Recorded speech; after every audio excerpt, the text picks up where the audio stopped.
Hampir semua orang mengenal Nabi Nuh alaihi salam dari kisah kapal yang mengarungi banjir besar. Namun, di luar dari bahteranya, ada banyak hikmah dan pelajaran yang dapat dipetik dari kisah Nabi Nuh.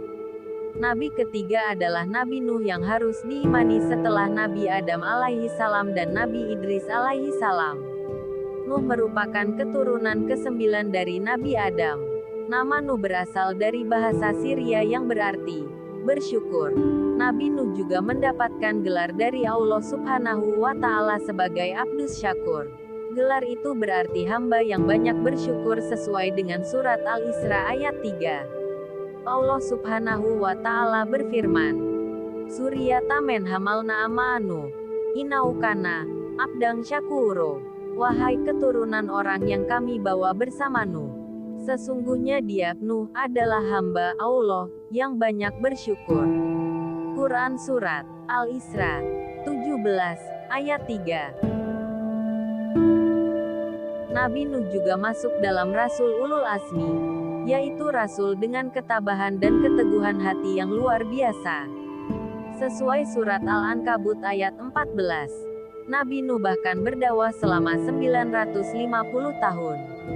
Allah Subhanahu wa Ta'ala berfirman, Walaqad arsalna Nuhan ila qaumihi falabisa fihim alfasanatin ila khamsina amma fa'akhazahumut tufanu wa hum zulimun. Dan sungguh, kami telah mengutus Nuh kepada kaumnya, maka dia tinggal bersama mereka selama 1000 tahun kurang 50 tahun. Kemudian mereka dilanda banjir besar, sedangkan mereka adalah orang-orang yang zalim. Quran Surat Al-Ankabut ayat 14. Nabi Nuh diutus oleh Allah untuk menyerukan ajaran Allah pada umat Bani Rasib yang menyembah berhala berupa patung-patung. Kezaliman di masa itu juga tengah meningkat pesat. Dengan kesabaran, Nabi Nuh mulai berdakwah kepada umatnya. Dia mengajarkan untuk menyembah Allah, meninggalkan maksiat, dan berbuat kebaikan. Namun, bukannya menurut kaum Nabi Nuh tetap saja tak percaya dengan ajaran dan peringatan yang disampaikan. Kaum Bani Rasib bahkan tak percaya bahwa Nabi Nuh merupakan seorang rasul. Menurut riwayat, jumlah pengikut Nabi Nuh tidak lebih dari 80 orang. Para pengikut Nabi Nuh tersebut terdiri dari orang-orang miskin dan lemah. Tapi, Nabi Nuh tak patah arang. Ia tetap melanjutkan dakwah meski menerima banyak celaan. Setiap kali Nabi Nuh berdakwah, mereka justru memasukkan anak jarinya ke telinga dan menutup wajahnya dengan pakaian tanda penolakan. Kisah perjuangan Nabi Nuh ini terdapat dalam surat Nuh ayat 1-12. Pengikut Nabi Nuh bahkan sampai diusir oleh para penguasa dan orang-orang kaya di masa itu. Kaum Nabi Nuh juga menantang Nuh untuk mendatangkan azab yang selalu disampaikan oleh Nuh.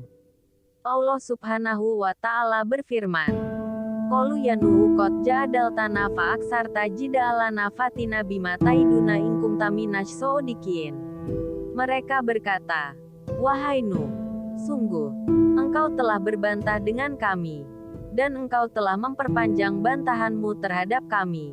Maka datangkanlah kepada kami azab yang engkau ancamkan, jika kamu termasuk orang yang benar. Quran Surat Hud ayat 32. Nuh lalu menjawab bahwa azab itu hanya bisa didatangkan oleh Allah. Allah lalu meminta Nabi Nuh tak bersedih dan tetap teguh pada pendirian. Nabi Nuh lalu berdoa agar Allah memberi hukuman pada orang-orang kafir tersebut. Allah lantas memerintahkan Nabi Nuh untuk membuat sebuah bahtera berupa kapal besar untuk mengangkut orang yang beriman beserta sepasang hewan. Allah menyebut orang-orang kafir itu akan ditenggelamkan.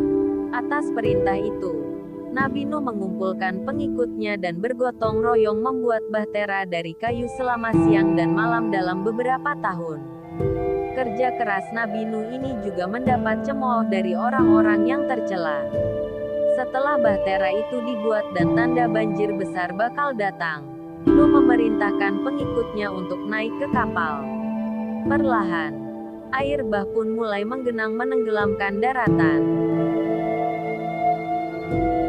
Dalam orang-orang yang ditenggelamkan itu, termasuk putra sulung Nabi Nuh, Kanan dan istrinya yang durhaka. Nabi Nuh sempat mengajak Kanan naik ke atas kapal, tapi ia menolak dan yakin dapat menyelamatkan diri dari air besar itu.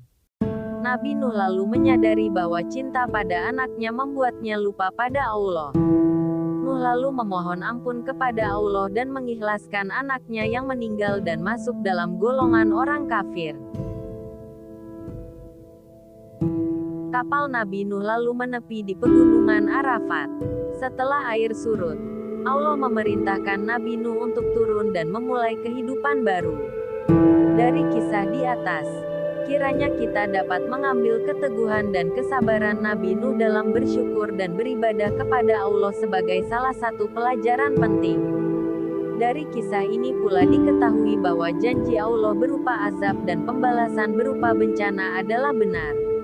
Pembalasan akan datang pada waktunya. Allah juga hanya akan menyelamatkan umatnya yang beriman. Saat mengalami ujian dari Allah, orang selamat atau tidak, tergantung rahmat Allah. Bukan karena keturunan siapa, bukan karena anak Nabi. Kalau tidak bertakwa, nasibnya akan seperti anak Nabi Nuh.